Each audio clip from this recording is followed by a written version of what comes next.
नव नव गीत संगीतक आनंद लेबऽ के लेल हमर YouTube channel DJ Balkrishna music official के लाल बटन दबा के सब्सक्राइब करू आहे घंटी के निशान के जरूर दबाओ।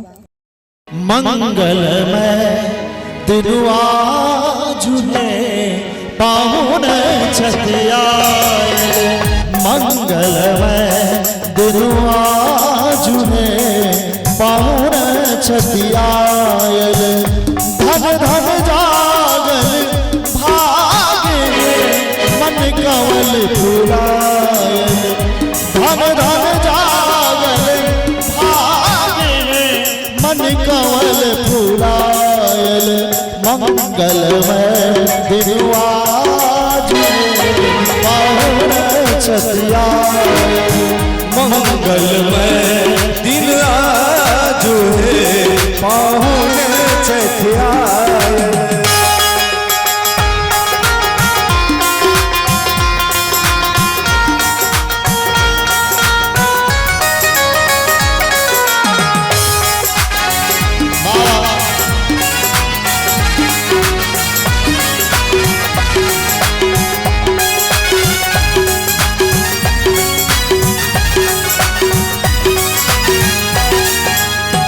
मंगल घट सा द्वार सजाओ, मंगल घट सा द्वार सजायब, कंचन दिया बर हम लाओ, कंचन दिया बर हम लाओ, गाथल हार गुलाब इनका पहिराओ, गाथल हार गुलाब है इनका पहिराओ, मंगलमय दिनुआ झूले पाहुन छतिया, मंगलमय दिनुआ झूले पाहुन छतिया।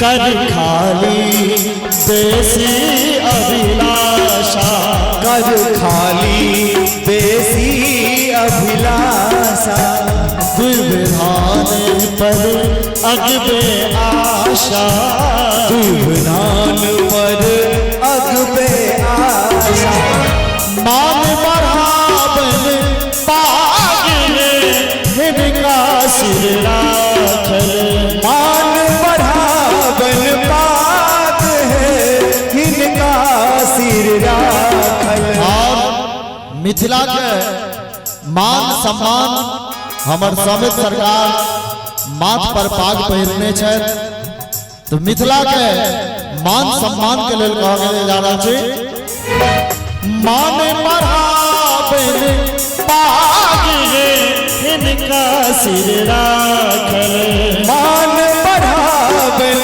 पाग है इनका सिर राखल, मंगलमय दिनुआ झूले पाहुन छतिया, मंगलमय दिनुआ झूले पाहुन छतिया।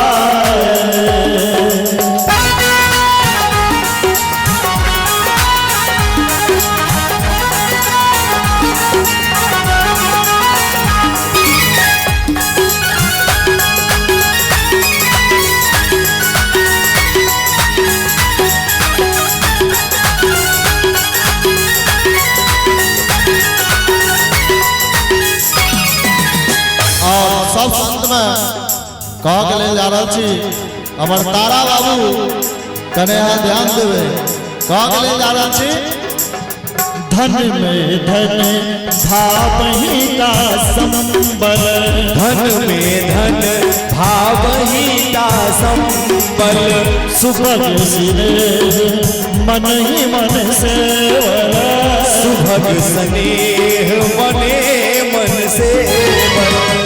घर घर अनुपम साग भोजन में साज। घर के अनुपम साग है भोजन में साजन। घर के अनुपम साग भोजन में साजन। मंगलमय दिन आज है पाहुने छठियाए। मंगलमय दिन आज है पाहुने छठियाए।